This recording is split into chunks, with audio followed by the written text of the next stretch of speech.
തെളിയിക്കപ്പെടാൻ പോകുന്ന ദിവസങ്ങളാണ് വരാൻ പോകുന്നത്. പിന്നെ എന്തേ ചെന്നിത്തല നിയമസഭാ യോഗത്തിൽ പങ്കെടുത്തില്ല?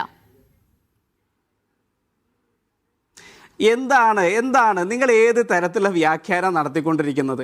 കേരളത്തിൽ രമേശ് ചെന്നിത്തലയെ പോലെയുള്ള ഉത്തരവാദിത്തപ്പെട്ടൊരു നേതാവ് എനിക്ക് അതൃപ്തിയുള്ളത് കൊണ്ടാണ് പാർലമെന്റ് പാർട്ടിയിൽ പങ്കെടുക്കാത്തതെന്ന് ഏതെങ്കിലും ഒരു മാധ്യമത്തിനോട് പറഞ്ഞിട്ടുണ്ടോ?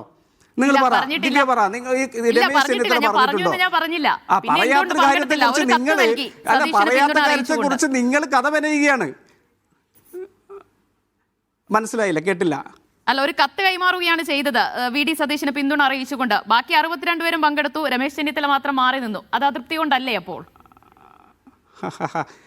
അദ്ദേഹം അന്ന് ആ ദിവസം എവിടെയായിരുന്നെന്നും ഗുരുവായൂരായിരുന്നെന്നും ഗുരുവായൂരിൽ നിന്ന് അദ്ദേഹം കൊടുത്ത പ്രസ്താവനയും തിരിച്ച് തിരുവനന്തപുരത്ത് വന്ന് അദ്ദേഹം കൊടുത്ത പ്രസ്താവനയും ഇന്ന് അദ്ദേഹം കൊടുത്ത മാധ്യമങ്ങൾക്ക് കൊടുത്ത പ്രസ്താവനയിലൊക്കെ വളരെ കൃത്യമായിട്ടുള്ള കാര്യങ്ങളുണ്ട്. പാർട്ടി തീരുമാനിച്ചിട്ടുണ്ട് എൻ്റെ അസൈൻമെൻറ്റ്, എൻ്റെ ജോബ് എന്താണ്, വരാൻ പോകുന്ന സർക്കാരിൽ ഞാൻ എന്താണ് വഹിക്കേണ്ടത്, ഞാൻ ഏത് പദവിയാണ് ഏറ്റെടുക്കേണ്ടതിനെ സംബന്ധിച്ച് പാർട്ടി എനിക്ക് കൃത്യമായി നിർദ്ദേശം നൽകിയിട്ടുണ്ട്.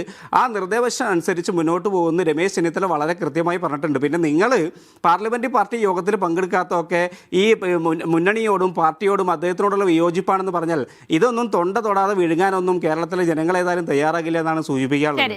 ശരി. എന്തായാലും കോൺഗ്രസ്സുകാരനായ രോഹിത്തിന് എന്തായാലും ഇതിൽ കൂടുതൽ പറയാൻ കഴിയില്ല എന്ന് എനിക്കറിയാം. ഞാൻ സുരേഷ് കുമാറിലേക്ക് പോയി.